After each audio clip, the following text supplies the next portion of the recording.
আচ্ছা, ঢাকা বোর্ড 2016।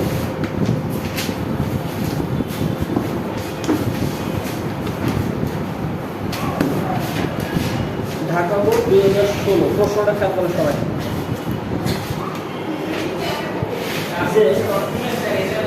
নিম্নে সমতল রাস্তায় দুটি মোটর গাড়ির বেগ বনাম সময়। ঠিক আছে, এটা হচ্ছে বেগ আর এটা হচ্ছে কি সময়। বেগ বনাম সময়, এটা হচ্ছে 0 দিছে, আর এখানে হচ্ছে 4 দিছে, আর এখানে হচ্ছে 12। এখানে পেয়ে গেছে এই, ঠিক আছে, এই একটা, আর আরেকটা দিছে এই এই, এখানে 0 দিছে, এখানে 2 দিছে, এখানে 12 দিছে।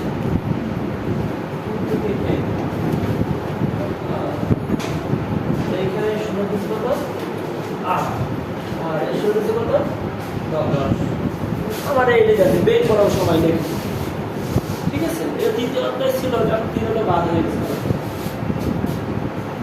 মোটর গাড়ি 1 আর মোটর গাড়ি 2 নিম্নে সমতল রাস্তায় দুটি মোটর গাড়ির বেগ কমানোর সময় দেখছে। তো দেখানো হলো গাড়ি দুটির ভর দেওয়া আছে, একটা হচ্ছে 500 কেজি, প্রথমটা হচ্ছে 500 কেজি, আর দ্বিতীয়টা হচ্ছে 320 কেজি। উভয় গাড়ির চাকা ও রাস্তার ঘর্ষণ বল এক, উভয় কত ঘর্ষণ বলটা 120 নিউটন। মানে এরও এফকে হচ্ছে 120 নিউটন, আর এরও এফকে হচ্ছে 120 নিউটন। আর প্রথম গাড়ির ভর ছিল 500 কেজি, আর এটা ছিল 320 কেজি। এই আমাদের উদ্দীপকটাই ছিল।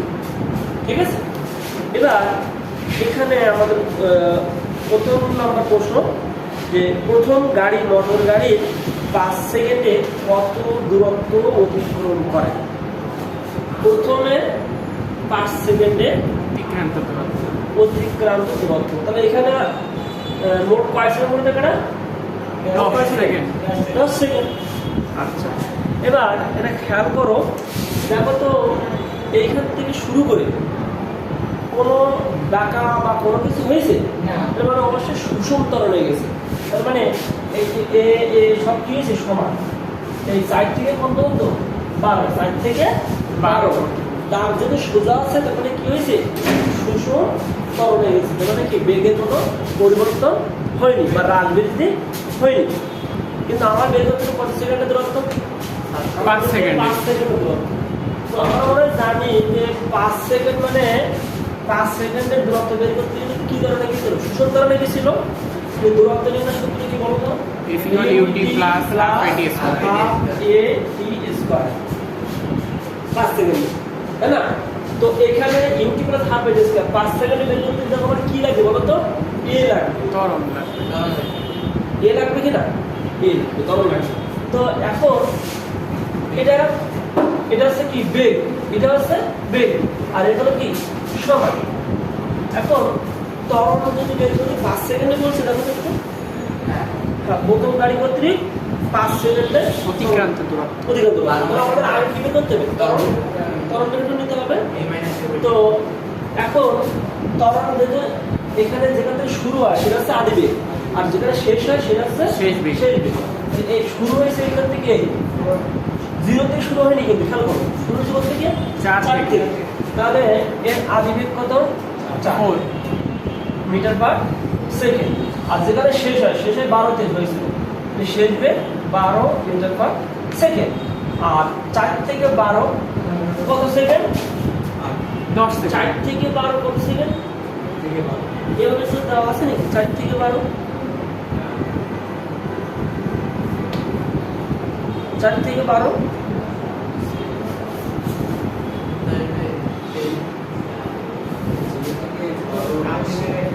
4 থেকে 10 সেকেন্ড তো দেখায় না। যখন সময় যখন 0, বেগ তখন 0, সময় যখন 0, বেগ তখন 4 যখন দিছে তখন এখান থেকে শুরু, আর এখান থেকে দিছে, তাহলে 0 বেগ সময় 0, সময় 0। যখন শুরু করেছে কোথা থেকে, সাইড থেকে। আর এটা হচ্ছে সময়, সময় যখন 0 তখন বেগ হয়ে গেল 0 ছিল, ঠিক আছে। এবার আমি বেগ যখন বেগ 4 যখন 4 থেকে কিছু কত 4 থেকে 0 তে আসে, ঠিক আছে। 0 থেকে কত গেছে 12, মানে যখন 4 তখন সময় কত ছিল এখানে 0, যখন 12 তে গেছে তখন সময় কত গেছিল এখানে 10 সেকেন্ড। বেশ 10, 10 এর থেকে কত বিয়োগ 0, এটা কত হয় 10 হয়। মানে সময় 0 থেকে কত 10 গেছে না, অর্থ কত 0 থেকে 10 মানে কত 10 কমে গেছে না। তাহলে এখানে দেখবা তখন কত v minus u by T, v কত 4 12, সরি 12 u কত 4 আর t কত 10 সেকেন্ড। 0.8 metre per second. পেলো তো এটা আমাদের বের করতে কোন ধরনের 5 সেকেন্ডে কি করতে হবে, এটা আমার 5 সেকেন্ডে কি দূরত্ব করতে হবে না। তারপরে আমি বলছিলাম কিন্তু তরল কখনো চেঞ্জ হবে আর মানে এটা কি দেখাচ্ছে কি সুষম তরলে গেছে, মানে সব সময় কি 10 সেকেন্ড মধ্যে কি তরল, এই 10 সেকেন্ড মধ্যে কি তরল সুষম তরল। তাহলে আমরা দেখব এবার আদিবেগ কত ছিল,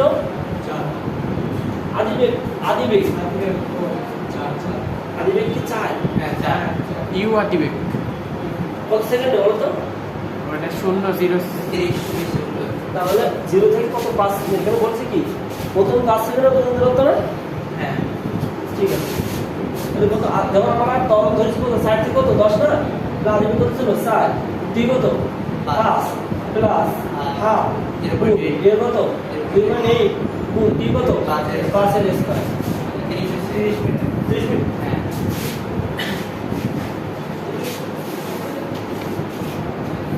এবার পরেরটা কি, গাড়ি দুটি কর্তৃক প্রযুক্ত বলের তুলনা করো। তাহলে প্রযুক্ত বল মানে কি এফ ইকুয়াল কি এম এ, কিন্তু প্রযুক্ত বল প্রথমটা প্রযুক্ত বল আমরা করি প্রযুক্ত বল এফ ইকুয়াল কি লিখবা এম এ, এম কত পেয়েছো এম তো হচ্ছে 500 আর এই গাড়ি প্রযুক্ত তরল কত হলো 0.8, এর কত হয় 400। কিন্তু এই 400 টা কি বলতো কার্যকরী বল, কিন্তু হ্যাঁ ও সরি এই 400 টা কি বলতো ওই গাড়ির উপর কার্যকরী বল, কিন্তু ওখানে দেখা যাচ্ছে উভয় গাড়িতে ঘর্ষণ বল ছিল। তাহলে মোট প্রযুক্ত বল কত করেছিল, ওই 400 বল তো দেওয়া লাগবে আর ওই ঘর্ষণ বলও করা লাগবে না। তো মোট প্রযুক্ত বল মনে ওই গাড়িটির উপর মোট প্রযুক্ত বল কত করা হয়েছিল, এই এম এ এটা কি বলতো ওই বস্তুর ভর এত আর বস্তুর কত তরল শক্তি ছিল, তো ওই বস্তুর উপর কার্যকরী বলটা হয়। আর এই বস্তুর একটা ঘর্ষণ বল ছিল কত 120, গাড়িটির মোট প্রযুক্ত বল কত, তাহলে মোট কত এটা যোগ করতে হবে অবশ্যই, বুঝা গেছে। মোট প্রযুক্ত বল কত হবে, মোট প্রযুক্ত বল এফ ইকুয়াল এটা এফ প্রাইম লিখতে হবে, ঠিক আছে। কি লিখলাম এফ এ প্লাস এফ প্রাইম মোট প্রযুক্ত বল, তার মানে কি ওই গাড়ির কার্যকর বল আর তার ঘর্ষণ বলকে যোগ করলে কি হবে মোট প্রযুক্ত বল হয়ে যাবে। 7 নম্বর ছবি লিখো, দেখুন এখানে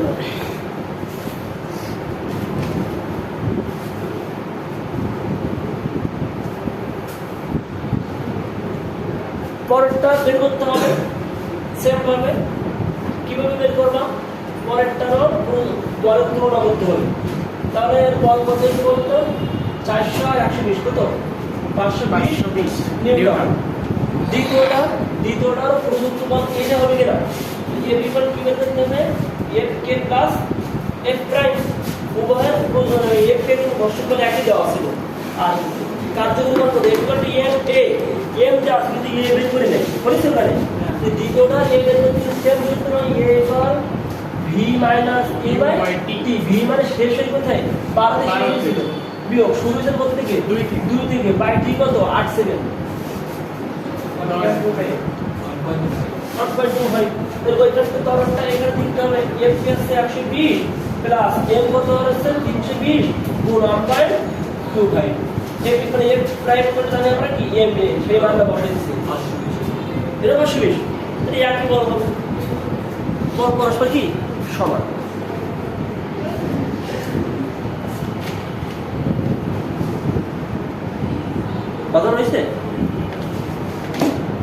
এখানে যে গড় মোট প্রযুক্ত বল কত, তাহলে ওই গাড়ির উপর তার কার্যকরী বল আর তার কি ঘর্ষণ বল যোগ করে মোট প্রযুক্ত বল হয়ে গেল।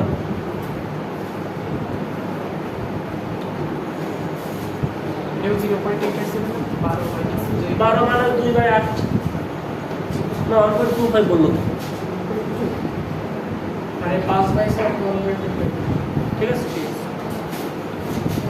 কিন্তু অনেকেই আসেনি, বৃষ্টি কি এখনো পড়ে, বৃষ্টি থামে গেছে শুনো।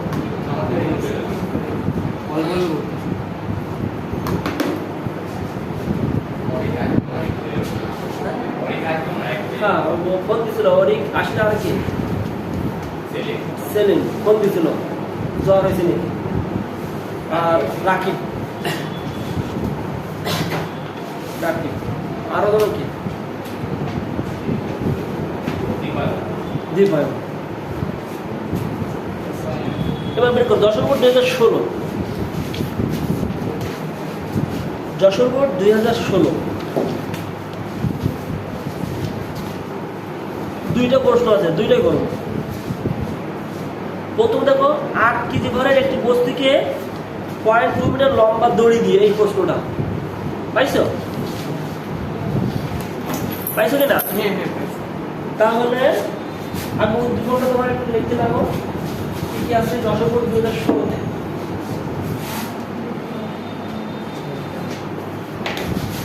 16-তে কি আছে দেখো, 8 কেজি ভরের একটি বস্তুকে, যদি একটা বস্তুর ভর যার ভর ছিল হচ্ছে 8 কেজি, এই 8 কেজি ভরের একটি বস্তুকে 0.2 মিটার লম্বা, এটাকে কি ব্যাসার্ধ লেখা যাবে না? হ্যাঁ ব্যাসার্ধ লম্বা দড়িটা একটি নির্দিষ্ট অক্ষের চারিদিকে যদি ঘোরে, অক্ষের চারিদিকে যখন ঘোরে তখন তোর ব্যাসার্ধকে ব্যাসার্ধ বলা যাবে লম্বাকে।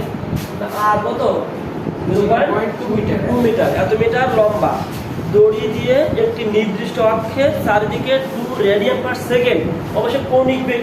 আর আমরা জানি কোনো কিছু ঘুরলে কিন্তু শুধু বেগ না, কৌণিক বেগ ওমেগা, ওমেগা কত ওমেগা হচ্ছে 2 radian per second, 2 radian per second. এগুলো আমাদের উদ্দীপকটা ছিল। এবার এর গ নম্বরে বলছে ঘূর্ণায়মান বস্তুটির কৌণিক ভরবেগ, একদম সহজ। ঘূর্ণায়মান বস্তুটির কৌণিক ভরবেগ, আমরা কৌণিক ভরবেগ এর দ্বারা প্রকাশ করি। আর এই কি হলো না, এর কি জানি আমরা আই বলেছে কৌণিক ভরবেগ প্লাস সূত্র। এবার আমরা জানি আই কার মনে আছে সবাই, এম আর স্কয়ার আর ওমেগা, এর মান বসাতে হবে।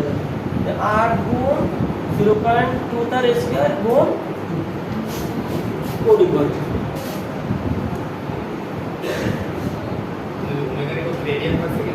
হ্যাঁ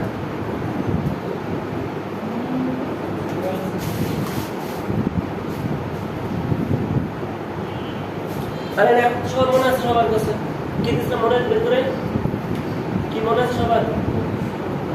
এর এক মনে আছে সবার? একক মিটার এর এক কি হয়েছিল, KG meter square per second হয়েছিল না? এভাবে প্রমাণ করে দিয়েছিলাম। এ লিখা জানি আমরা আর পি নাম দিয়েছিলাম। এবার আর আর পি মানে কি, এম, মানে আর এর একক মিটার, এম এর একক কেজি, বেগের একক মিটার পার সেকেন্ড, তাহলে কি হলো KG meter square per second. এভাবে আমরা দেখাই দিচ্ছিলাম যে কিভাবে বের করতে হবে।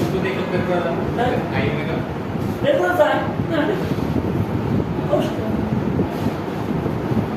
বড় হবে আবার ওইটা করে তো আবার এইটা করতে হবে, ঠিক আছে?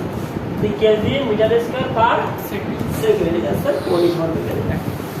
এবার পরের প্রশ্নটা কি, পরের প্রশ্নটা কি করছে দেখো, যে বস্তুটির ভর অর্ধেক হলে এই ভরটা কি হবে অর্ধেক, অবশ্যই এটার কত কি লিখবা, এম এর এটার কত 8 কেজি, যে দুটো ভর হয়েছে এখানে এম আর এম টু ধরবো, এম টুটা কত হবে 4 কেজি, ঠিক আছে?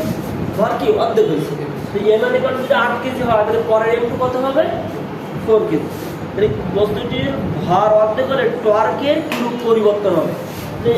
প্রথম যখন এম1 যখন 8 কেজি ছিল তখন টর্ক মানে টাওয়ান এখানে কত টাওয়ানটা কি দিলাম, টাওই ধরলাম। তাহলে পরবর্তী টাও টু করলে কত হট। কথা কি মনে আছে সবার? প্রথমে একবার ক্লাস করছিলাম যে কোনো জিনিস যদি 2টা করে মান থাকে তার সমানুপাতিক ব্যস্ত টাও এরকম কোনো জিনিসের যদি কয়টা করে মান থেকে অন্তত দুইটা করে মান থাকলে তাহলে কি করতে হবে? সমানুপাতিক আর ব্যস্তানুপাতিক, এইভাবে তোমার অঙ্ক করতে হবে। যেহেতু এইটা হচ্ছে পরবর্তী টাও কত হবে, তার মানে কি সমানুপাতিক ব্যস্তানুপাতিক করবা। অন্যভাবে করা যাবে, কিভাবে করা যাবে? প্রথম দুটো টাও বের করতে হয়ে যাবে। কিন্তু যখন আমরা এরপরে বড় বড় অঙ্ক করবো তখন অনেক বড় হয়ে যাবে।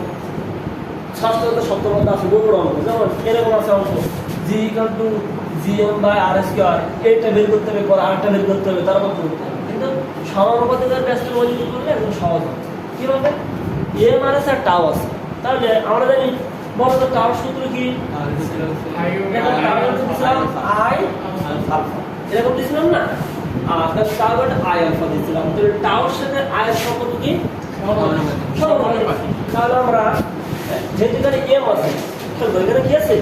এম আছে, তাহলে আমরা কি লিখবা এখানে? এখানে কি লিখবো যে আই বল কি জানি আমরা এম আর এস আর আলফা, এটা লেখা যায়, লেখা যায় না? তাহলে এটা আই আলফা লেখা যায়। আর আই আই মানে কি? এম আর এস কে বলতে এই টাওর সাথে এর কি সম্পর্ক? সমানুপাতিক। তাহলে আমরা যদি লিখি টাও 2/টাও 1, এটা অবশ্যই কি লিখতে হবে? m2/m1, এটা লেখা যাবে? এটা সমানুপাতিক সম্পর্ক। টাও 2/টাও 1 তাহলে m2/m1 হবে। মনে আছে সবার? সমানুপাতিকের গাণিতিক রূপ। তাহলে m2 কত? 4 আর m1 কত? 8, তার মানে হাফ। তাহলে টাও 2 কত হবে? হাফ টাও 1। বুঝছো সবাই? কত সহজে হয়ে গেল এভাবে করলে। আর ওইভাবে করলে অনেকটা করতে হতো। মনে রাখবা, আবার বলি, যদি কখনো দুইটা মান পাও কোথাও তাহলে সমানুপাতিক আর ব্যস্তানুপাতিক। কিন্তু আবার একটা কথা বলতেছিলাম, আখরুল বলো, সমানুপাতিক আর ব্যস্তানুপাতিক কখন করা যাবে না? মানে এই সমীকরণ যাবে কোনো যোগ বিয়োগ আকারে নেই, কিন্তু তাই কিন্তু করতে পারছি। যোগ বিয়োগ থাকে তাহলে কিন্তু সমানুপাতিক করা যাবেই না কোনো। ঠিক আছে? মানে টাওয়ার সাথে আই আর এর সাথে কি সমানুপাতিক? সমানুপাতিক মানে কি? 2/1 না, এর কি লিখতে হবে? 2/1। তাহলে কত হবে? দ্বিতীয়টা প্রথমটা অর্ধেক হয়ে যাবে। ঠিক আছে?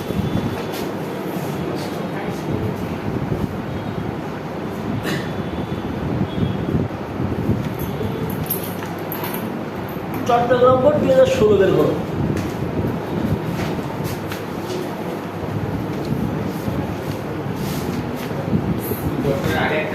ওইটা পঞ্চমতে তো লাগবে আমাদের, কাজ শক্তি উপপাদ্য করা লাগবে।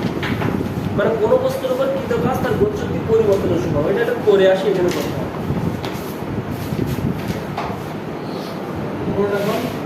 কত বললাম? চট্টগ্রাম বোর্ড 2016। চট্টগ্রাম বোর্ড, হ্যাঁ হ্যাঁ, চট্টগ্রাম বোর্ড 2016, একটা চিত্র আঁকানো আছে, তাই না? চট্টগ্রাম বোর্ড 2016,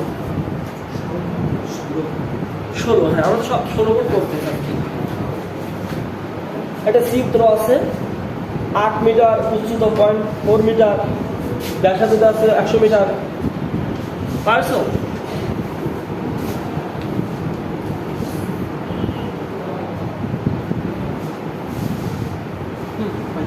ঠিক আছে? এবার ওখানে দেখো যে এই চিত্রে দেখো যে উচ্চতা দেওয়া আছে, এটা রাস্তা আছে। ঠিক আছে? যে চিত্র অনুযায়ী দেখো 100 মিটার ব্যাসার্ধের একটি বাঁক, বাঁকের ব্যাসার্ধ ছিল কত? 100 মিটার ছিল। 100 মিটার, এই 100 মিটার। এবং বাঁকের কত বাঁক নিতে গিয়ে রাস্তার ছাত্রের মানে এত বাঁকে ব্যাসার্ধের একটি বাঁকে এত কিলোমিটার বেগে বাঁক নিতে গিয়ে বাস রাস্তা থেকে খাদে পড়ে যায়। তাহলে অবশ্যই বুঝতে হবে যে রাস্তার ব্যাকিং কোণ যে অনুযায়ী ছিল সেই অনুযায়ী কি হবে? ওই বেগটা কি হয়ে গেছিল? বেশি হয়ে গেছে। কালকে আগের ক্লাসে আমরা করেছিলাম যে রাস্তার যে বাঁক ছিল এবং বাঁকের যে ব্যাকিং কোণ ছিল তার থেকে ব্যাকিং কোণের জন্য যে বেগ দরকার তার থেকে অবশ্যই বেগ কি হয়েছে? বেশি হয়ে গেছে। তিনি রাস্তার বাস খাদে পড়ে গেছে। যে বেগটা আমরা বের করি, বেগটা কত বলেছে ওখানে? 30 কিলোমিটার পার আওয়ার। চেঞ্জ করতে 30 গুণ 3/36 কত হয় দেখো তো? 8.33 মিটার পার সেকেন্ড, এত বেগে, এই এত বেগে যাচ্ছিল, কিন্তু এটা কিন্তু যাচ্ছিল, ঠিক আছে, যাইতে যাই কি হয়েছে, খাদে পড়ে গেছে বাসটা। আর উপরে চিত্র অনুযায়ী দেখো যে উচ্চতা দেওয়া আছে 0.4 মিটার, বুঝতে পারছো না? উচ্চতা দেখো আছে কিনা, পাইছো? কত উচ্চতাটা কত দেওয়া আছে দেখো, 0.4 মিটার, এই কত 0.4 মিটার। আর দেওয়া আছে চট্ট নম্বর 16, দেখেছো তো সবাই, চট্ট নম্বর 16 কিন্তু। আচ্ছা, এবার আর কিছু দেওয়া আছে, আর রাস্তাটা ব্যাস দেওয়া আছে, মানে কতটা চড়া আছে, চড়াটা কত, মধ্যম দূরত্বটা কত, 8 মিটার দেওয়া আছে, দেখো খেয়াল করে দেওয়া আছে, ঠিক আছে। তাহলে ডি কত, 8 মিটার, পাইছো? দেখুন এই দেওয়া। এবার প্রশ্নটা হচ্ছে কি, উদ্দীপকে উল্লিখিত রাস্তার ব্যাকিং কোণ নির্ণয় করো। আমি বলেছিলাম যদি বেগ থাকে ট্যাবটাতে বেগ হয়, কিন্তু এই বেগটা কিন্তু রাস্তার বেগ না, দেখি রাস্তার ওই ব্যাকিং করার জন্য বেগ, গাড়ি যাচ্ছিল ওই বেগে যাচ্ছিল, আসলে ওটা সঠিক কিনা আমরা জানি না কিন্তু, ঠিক আছে। তার মানে আমাদের বলেছিলাম যদি বেগ থাকে তাহলে ট্যাবটাতে আমরা ব্যাকিং কোণ নির্ণয় করবো, আর যদি বেগ না থাকে তাহলে সাইন থিটা। অলরেডি এখানে যে বেগ আছে, এটা আছে না, এটা নেই, কারণ কি এই বেগে যাচ্ছিল, যাই দিতে পড়ে গেছে খাতে, আসলে ওটা তো জানি না কত বেগ, রাস্তা ব্যাকিং করে কত বেগ লাগবে সেটা কি আমরা জানি না, কিন্তু সেই কিন্তু বলেছে যে এটাতে বেগ অলরেডি নাই, তাহলে আমাদের থিটা বের করতে কোনটা দিয়ে, সাইন থিটাতে বলেছি। তাহলে কি লিখবো, সাইন থিটা ইকুয়াল আমরা জানি কি এইচ বাই ডি, তাহলে theta equal sine inverse H by D, তাহলে যাবে অ্যান্সার।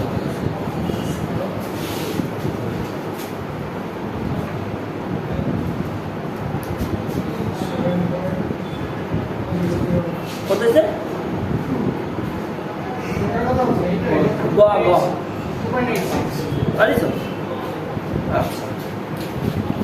এবার পরেরটা কি প্রশ্নটা দেখো, যে উদ্দীপকের আলোকে বাসটি খাদে পড়ে যাওয়ার কারণ, বাসটি খাদে পড়ে যাওয়ার কারণ, তাহলে এটা খেয়াল করো। আমি বলতাম দুইভাবে বের করতে পারবো, কিভাবে বলো তো, যে আমরা কিন্তু বের করে নিছি ওই রাস্তার ব্যাকিং করবো তো কত, 2.87, এটা পারছে সবাই।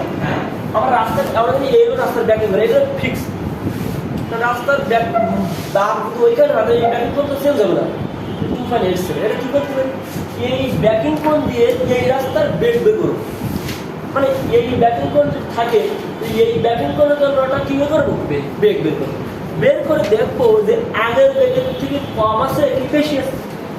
যদি আবার তাহলে কি করবো, আমরা ট্যান থিটা এটা কি লিখে জানি আমরা, বেস লেখা আরজি, আমরা কি করলাম এই থিটা দিয়ে কি করব, এই ব্যাকিং করতে কি করব, বেগ বের করব। যে বেগ যদি বের করলে কি হয় বলো তো, ভি ইকুয়াল কি লিখবা, আরজি ট্যান থিটা তার রুট, এটা করে দেখো আরজি ট্যান থিটা রুট করলে বেগ কত হয়,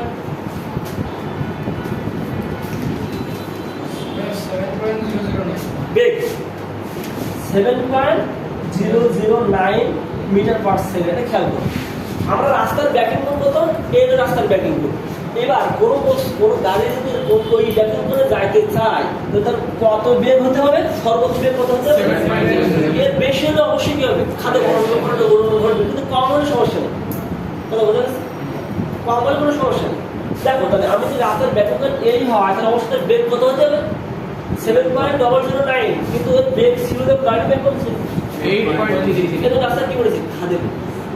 এবার আবার করা যাবে, কি বলবো তো, এই বেগ যে বেগে যাচ্ছিল ওই বেগ নিয়ে ওর থিটা বের করতে হবে, ওই বেগ যদি যাইতে চায় তাহলে ওই রাস্তার ব্যাকিং কোণ কত হবে, ব্যাকিং কোণ যদি এইটাই হয়, একটু যদি বেশি হয়ে যায় ঝামেলা হয়ে যাবে, সেম তো এটাও তাই এটাও তাই, এটা কম বেশি তবে ট্যাপ থেকে কি দেখতাম, বিএস করবে আর ওই বেগ বের করতাম, থিটা বের করতাম, বুঝছো, থিটা বের করে দেখতে গেলে 2.87 হয়েছে কিনা, 2.87 যদি হয় তাহলে কোনো সমস্যা হবে না, বুঝছো, করে দেবে বেশি হলে অসুবিধা নেই, বেশি হলে কোন দেশে হইলে সমস্যা না হয়?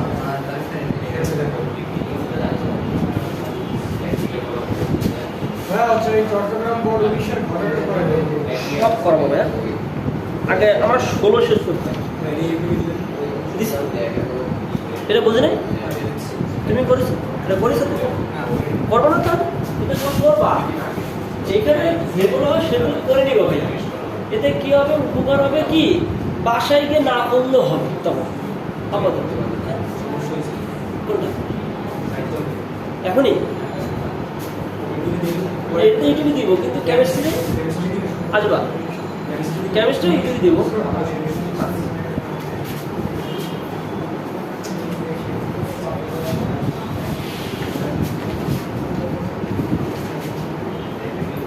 পরেরটা বের করো, সিলেট বোর্ড 2016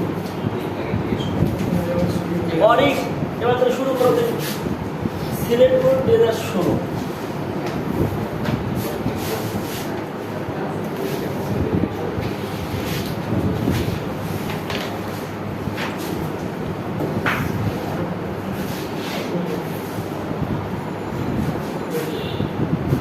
সিলেট 2016 কি লিখছে দেখো, 1 মিটার প্রস্থের, প্রস্থ কিন্তু আমরা ব্যাস বলতে পারি কিনা, প্রস্থ ব্যাস বলতে পারি না, রাস্তার প্রস্থ কিন্তু ব্যাস বলতে পারবো না। কারণ কি, এই রাস্তা হয়, এটা দৈর্ঘ্য আর এটা প্রস্থ না, তাহলে অবশ্যই ওটা তো ব্যাস রাস্তা, রাস্তার প্রস্থটা রাস্তার ব্যাস এখানে সেম কথা। তাহলে 1 মিটার প্রস্থ যদি দেখো সবাই ডি 1 মিটার, এটা রাস্তার প্রস্থ ব্যাস। রাস্তার বাইরের কিনারা ভিতরের কিনারা হতে 1 মিটার প্রস্থ একটি রাস্তা, বাইরের কিনারা ভিতরের কিনারা হতে উঁচু, ঠিক আছে। আচ্ছা, এবার কি 200 মিটার ব্যাসার্ধের একটা বৃত্তাকার মোড় নেওয়ার সময় রাস্তার ব্যাসার্ধ ছিল কত, 200 মিটার। এই 200 মিটার একটা বাঁক ব্যাসার্ধের ভিতরে মোড় নেওয়ার সময় একদম গাড়ি চালক রাস্তার পাশে সতর্ক করার একটা সাইনবোর্ড দেখতে পাইছিল। সেই সাইনবোর্ডটা কত ছিল, 60 কিলোমিটার/আওয়ার লেখা দেখো, তার মানে ওর বেশি দিলে হবে না, তাই বলতে বেশ 1 মিটার ব্যাসার্ধ 200 মিটার, ওই যে লিখলেন যে হ্যাঁ তাই তো লাগবো, কি লাগবো তুমি পাওয়া যাবে। আপনি যে বলেন বেশ এক প্রস্থ ইকুয়াল বেশ না, তো বেশ ধরছেন 1 মিটার, আবার ব্যাসার্ধ ধরছেন 200 মিটার, তাই তো লেখা।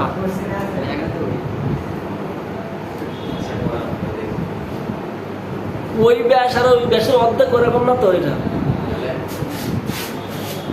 এই গেলে রাস্তা, এটা রাস্তা, এই রাস্তার প্রস্থটা কত, 1 মিটার আর যেখানে বাঁক নেব, যেখান থেকে বাঁক নেব তার ব্যাসার্ধটা কত, যা থাকবে সেটা থাকবে, আর রাস্তার প্রস্থটা ঠিক থাকবে। যেখান থেকে বাঁক নেবেন মানে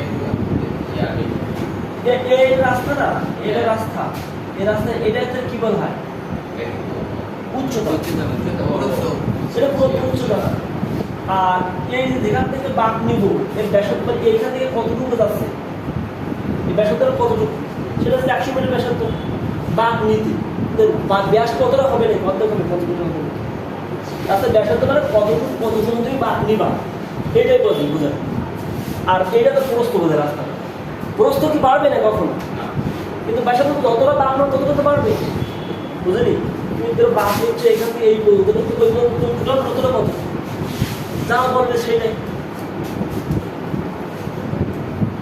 আচ্ছা, আর সতর্কীকরণ সাইনবোর্ড পাইছিল, সতর্কীকরণ সিলেট বোর্ড 2016 সালে, সিলেট বোর্ড 2016 পাইছে সবাই, 60 কিলোমিটার/আওয়ার দেখা যাবে। এই সময় গাড়ির বেগ ছিল 50 কিলোমিটার/আওয়ার। যখন রাস্তার বাঁক নিচ্ছিল, সতর্কীকরণ সাইড ছিল, সেটা কত ছিল, 60 কিলোমিটার/আওয়ার, মানে ওর বেশি যাওয়া যাবে না। হ্যাঁ, ওই বেগে গাড়ি চালাতে হবে, বাঁক নিতে হবে, ঠিক আছে, তাই যাওয়া ছিল। আর ওই সময় গাড়ির চালক ছিল কত বেগে যাচ্ছিল, 50। তোমার কাছে প্রশ্ন করছি, তার আগে বলছে না, আমরা তুমি তো বুঝবা কিছু, 50 কিলোমিটার/আওয়ার। ব্যাকিং কোণ নির্ণয় করো, এখানে দেখো ব্যাকিং কোণ নির্ণয়, ব্যাকিং কোণ নির্ণয় করতে গেলে দেখো বেগ কি আছে, ব্রেক কিন্তু দেওয়া আছে। কারণ কার ব্রেক লাগবে? ওই গাড়ি যখন যাচ্ছিল, ওই গাড়ি তো ওর থেকে কম ছিল না, কিন্তু ওই গাড়ি যখন ওই 50 কিলোমিটার যাচ্ছিল, ওর ব্যাকিং করে আমরা বের করতে পারবো। কিভাবে বের করবো?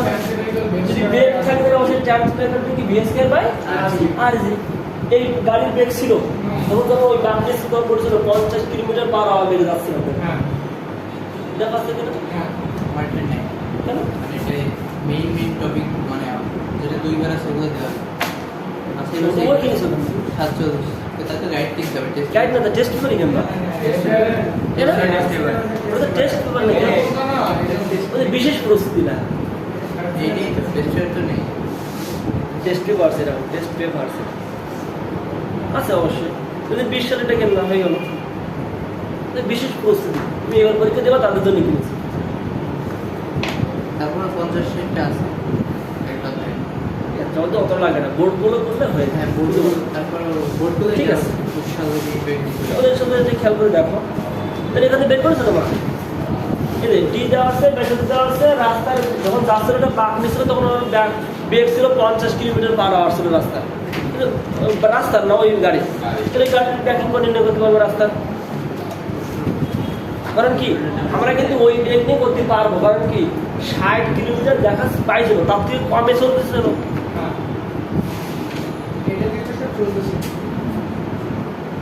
এই তোমরা কোনটা দিয়ে করেছো? 50 দিয়ে করেছো? তাহলে হয় উত্তর পর্যন্ত করবো না। তুমি কি গাড়ির ব্যাকিং করে নির্ণয় করতে হবে রাস্তার ব্যাকিং?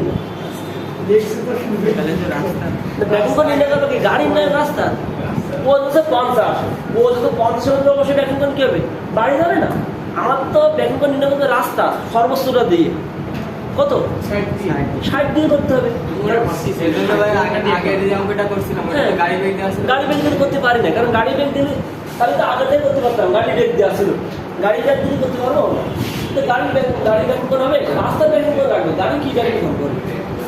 তাহলে আমাদের এই 60 কিলোমিটার পার আওয়ার দিয়ে ওখানে আমরা ব্যাকিং করে নির্ণয় করবো। মানে এখানে 60 কিলোমিটার কত হয়? 16.67 তার স্কোয়ার, আর আর ছিল 200 গুণ 9.8। এটা রাস্তার ব্যাকিং করবে, যেহেতু রাস্তার কোন বেগ নিতে হবে, মানে যত বেগ দেওয়া ছিল ওইটা। আর এইটা কিন্তু বলতো সর্বোচ্চ এত ডিগ্রি হবে। দেখো tan থিটা বিএসকে বা আরজি, তার মানে খেয়াল করো এই তোমার বেগ যদি বেশি হবে থিটা করতে কি হবে? অবশ্যই বেশি হবে না, সর্বোচ্চ বেগ যত কি হবে বেশি হবে, থিটা যদি মাত্রা কি হবে বেশি হবে। তার মানে আমি থিটার মান বের করেছি কত দিয়ে? ওই রাস্তার ব্যাকিং কোণ বের করেছি 16.67 দিয়ে। কত পাইছি আমরা ব্যাকিং কোণ?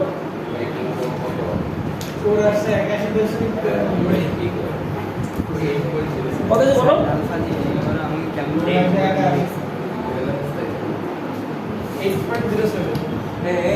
8.07। ঠিক আছে, এটা কথা বলে রাখো। তার মানে এই রাস্তার ব্যাকিং কোণ সর্বোচ্চ কত হতে পারে? 8.07। এর বেশি তখন হবে না। কারণ কি বলছিল না, কি বলছিল? সর্বোচ্চ গতিসীমা দিয়ে সর্বোচ্চ কোণ বের করে দিয়েছি কত? 8.3। এর বেশি রাস্তার ব্যাকিং কোণ হবে না, কম হয়। তার মানে এর কমে যাইতেই হবে। ঠিক আছে, এবার কি ঘ নম্বরে কি দেখো? উদ্দীপকের উল্লিখিত বেগে গাড়ি চালালে, উদ্দীপকের উল্লিখিত বেগে মানে কোন বেগে? ওই যে 50 কিলোমিটার গাড়ি যাচ্ছিল, গাড়িটি বেগে চালালে চালক নিরাপদে মোড় নিতে পারবে কি? কিভাবে? উদ্দীপকের উল্লিখিত বেগে গাড়ি চালালে চালক নিরাপদে মোড় নিতে পারবে কি? তাহলে নিরাপদে মোড় নিতে পারবে কখন? যদি কত হয়? এই কোণে আমরা সর্বোচ্চ গাড়ি tan থিটা কি লিখবো? v² by rg। তাহলে v কত? এবার কার বেগ? আমি কত বেগে যাচ্ছিলাম? 50 কিলোমিটার পার আওয়ার বেগে। ওই বেগে যদি যাইতেছে আর ওই বেগে যদি কি লাগবে? আমাদের থিটা বের করতে হবে কত লাগবে? কত বের করবে? কত ডিগ্রি কোণ রাখবো এটা বলতে হবে। এসি না হ্যাঁ এসি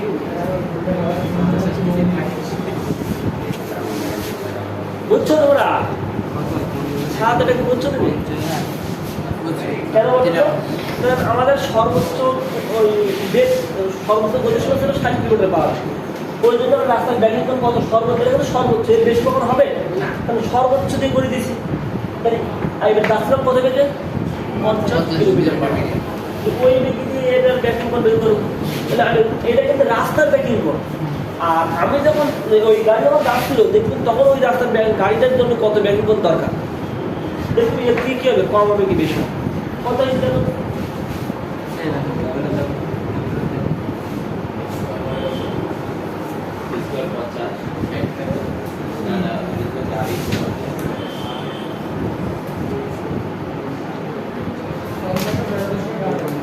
এটা কত এসে?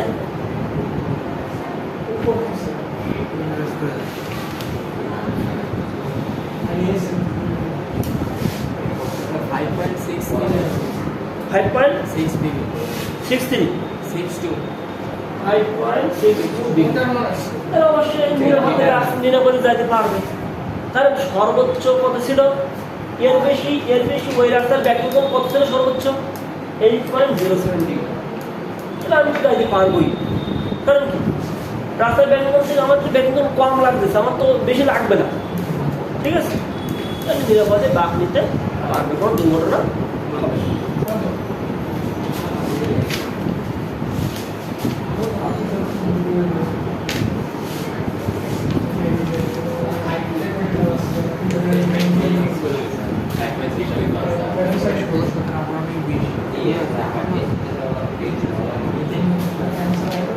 এবার দেখো খেয়াল করো, যশোর বোর্ড নেই, যশোর বোর্ড পরে করবো আমরা চট্টগ্রাম বোর্ড 15 সালে চলে যাবো। খুবই ইম্পর্টেন্ট এই প্রশ্নটা, চট্টগ্রাম বোর্ড 2015 সালেরটা, চট্টগ্রাম বোর্ড 2015।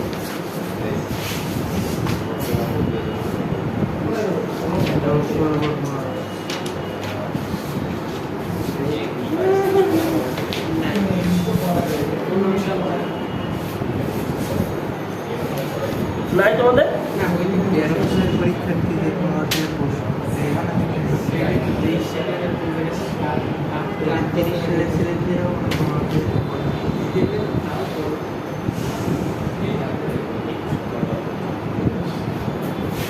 নাই, তোমাদের নাই,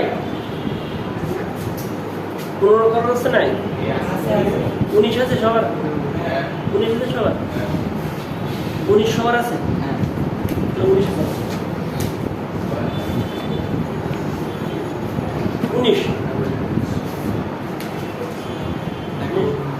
19 আছে। তাহলে এবার খেয়াল করো, যশোর বোর্ড 2019, যশোর 2019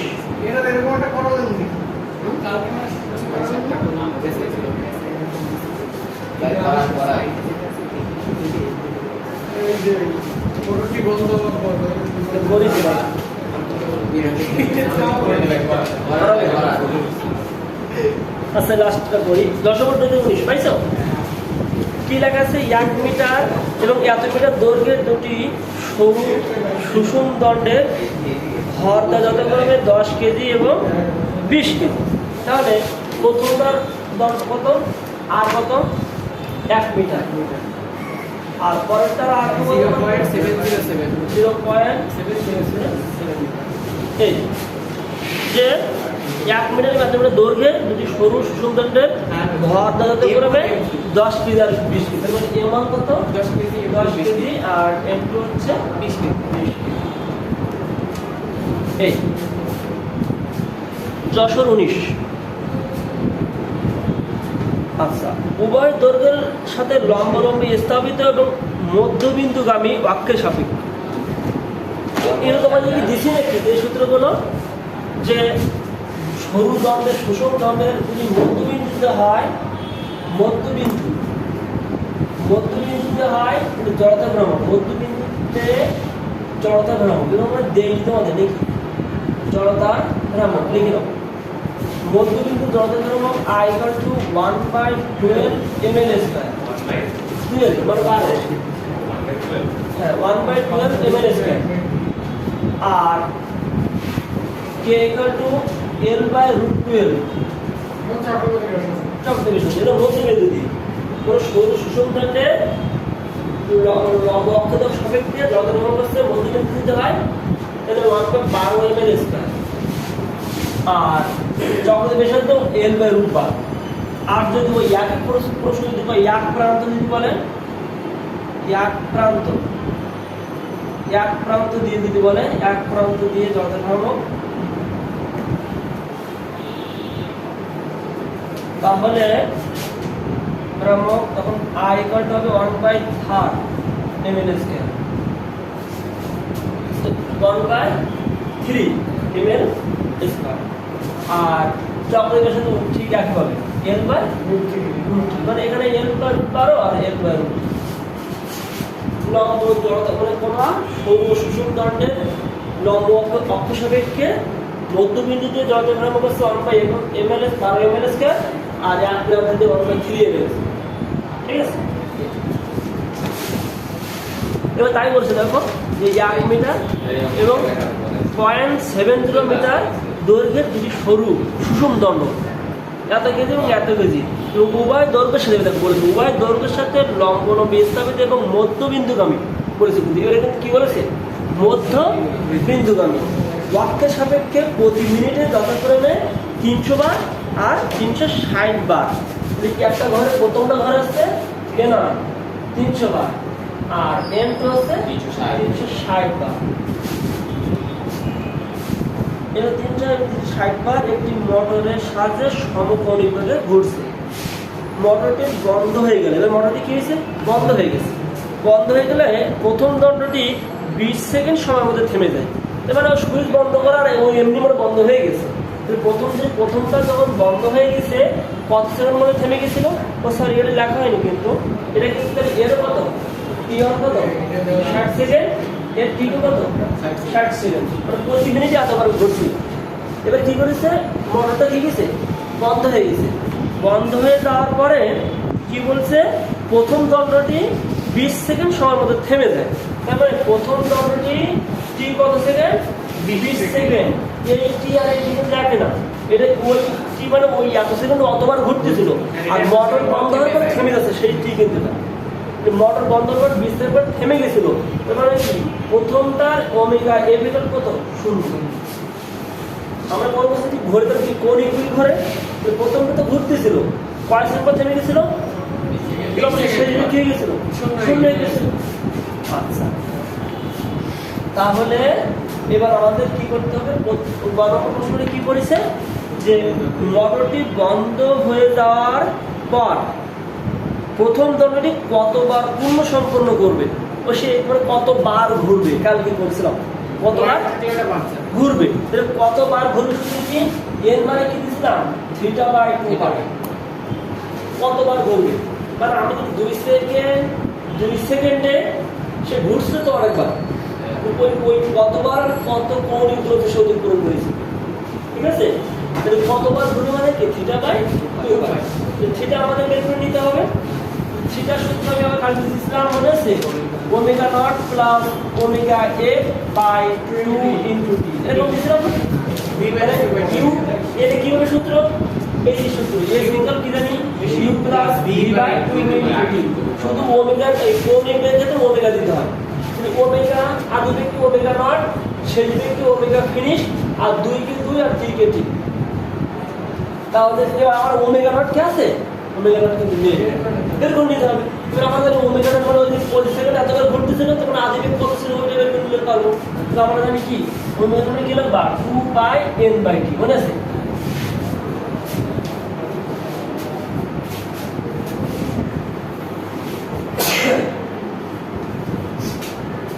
এটা বুঝছো সবাই মানে কত ব্যক্তি আদি ব্যক্তি বের করে নিবা মানে 25 সেকেন্ডে কত ঘুরতেছিল 300 মানে 25 সেকেন্ডে 300 বার এটা কোন ইকুয়াল কত করে যাবে না তাহলে 2 গুণ 3.1416 গুণ 3 কত হয় দেখো 50 ওমেগা হচ্ছে 50 রেডিয়ান পার সেকেন্ড। তাহলে এখানে মান বসাবো 50 প্লাস 0/2 গুণ হচ্ছে 20, তাহলে কত 25 25 গুণ 50 500 রেডিয়ান। তাই না দেখো তো ওইটার মান তো এটা না 50 রেডিয়ান না, ওটার মান 10 পাই মানে 10 টু 3.146 ও ভুল কইছিস ওটা। আর তুমি তো আমার কাছে 50 আরে আমি তো এই শেষের আনসার বলছি 50 ভুল হলো। এটা কত তাহলে পাইছো মানে 10 পাই 10 পাই, ঠিক আছে। তাহলে এখানে আমরা বসায় দাও, বসায় দিলে যা হবে তাই ওমেগা নট মানে হচ্ছে 10 পাই প্লাস 0/2 গুণ 20, ঠিক আছে। খালি করে খাতায় উঠেই না, একটু বুঝে শুনে উঠেই না। 2 20 দিয়ে কাটলে 10 10 20 পাই, 100 পাই। ঠিক আছে। তাহলে এবার এই যে এই কতবার ঘুরবে, কতবার ঘুরবে, কেটে কেটে θ/2 পাই, থিটার সাথে 2 পাই দিয়ে ভাগ করে হয়ে যাবে।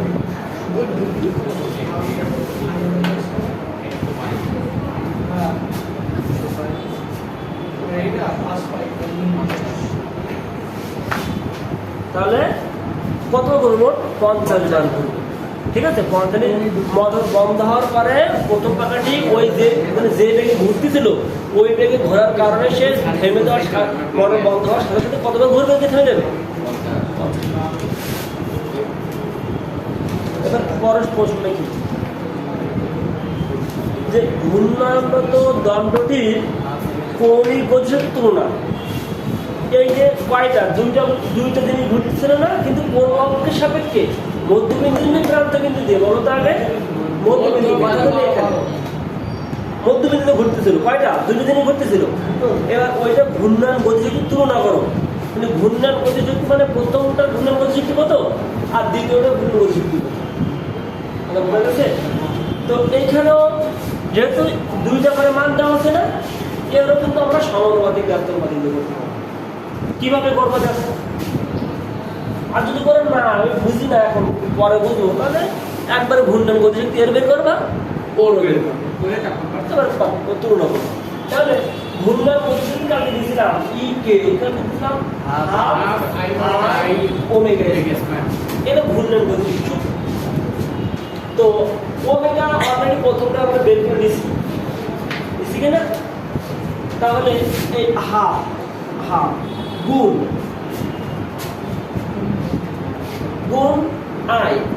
আই মানে কিন্তু এম আর স্কয়ার না, কারণ কি এস কি মধ্যবিন্দুতে না, মধ্যবিন্দুতে যাদের কি থাকবে 1/12 এম এল স্কয়ার, বুঝছো না। মধ্যবিন্দু যাদের কি হবে 1/12 এম এল স্কয়ার বললাম একটু আগে, আর ওমেগা মান আমি কিন্তু বের করেছিলাম 10 পাই বের করেছিলাম একটু আগে, প্রথমটা 10 পাই বের করেছিল না, 10 পাই তার স্কয়ার ওমেগা বের করলো না, এটা ঘূর্ণায়ন গতিশক্তি হাফ আই ওমেগা স্কয়ার। এবার আমরা করো 1/2 1/12 এম প্রথমটা এম কত ছিল 10, আর এই এল আর এই আর সেম এম, এই এল না এখানে এর মধ্যে দৈর্ঘ্য কতটা দৈর্ঘ্য, আর ওই দৈর্ঘ্যকে দিয়ে আর দ্বারা প্রকাশ করেছিলাম না প্রথমটা, এখানে আর আর এখানে এখানে এল হবে তাহলে কত 1 তার স্কয়ার গুণ 100 পাই স্কয়ার কত হবে,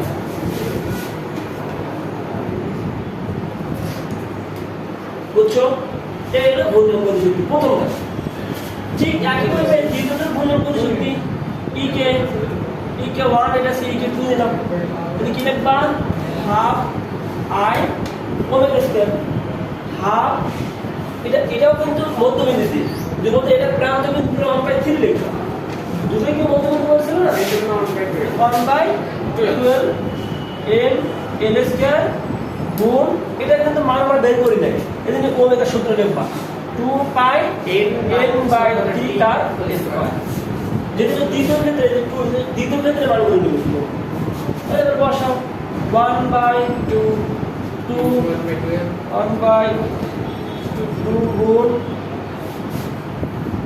1/কত 12 এম কত 20 এল কত এটা সমান এল কত 0.0707 তার স্কয়ার গুণ 2 গুণ 3.1416 গুণ 360 বাই 60 তার স্কয়ার তাহলে আগে করে নেবা হচ্ছে এটা তো অনেক গুণ হয়ে যাচ্ছে আলাদা আলাদা করে নেবা বুঝছো আলাদা আলাদা করে মানটা বসাই দিবা তাহলে এই ek1 আর ek2 পাইছো তুলনা মানে ek1 বাই ek2 ভাগ করে এর কত গুণ কত আছে বলো ek1 কত আছে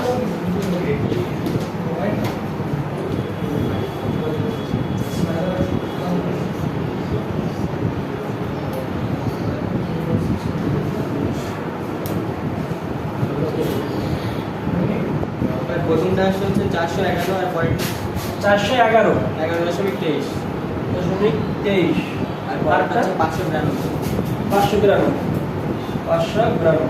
তাহলে কত গুণ করো ek2 বাই দেখলাম কি ek1 এটা কত 592 বাই 411.23 কত হয় ek2 কোণ কত হয় এর ভাগফল কত হয় 1.4 1.4 ek1 তার মানে দ্বিতীয় পরিশক্তি প্রথম পরিশক্তি 1.4 দ্বিতীয় পরিশক্তি প্রথম পরিশক্তি কত 1.4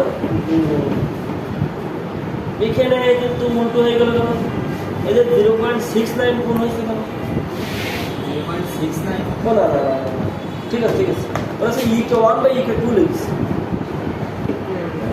তার মানে তাই হবে দেখো তুমি হচ্ছে ek1 বাই ek2 411 23 করো তো 0.69 ঠিক না ঠিক আছে আর ওরা বের করেছে ek1 আর ek2 কত গুণ আর আমরা বের করেছি ek2 থেকে ek1 কত গুণ ঠিক আছে আচ্ছা করে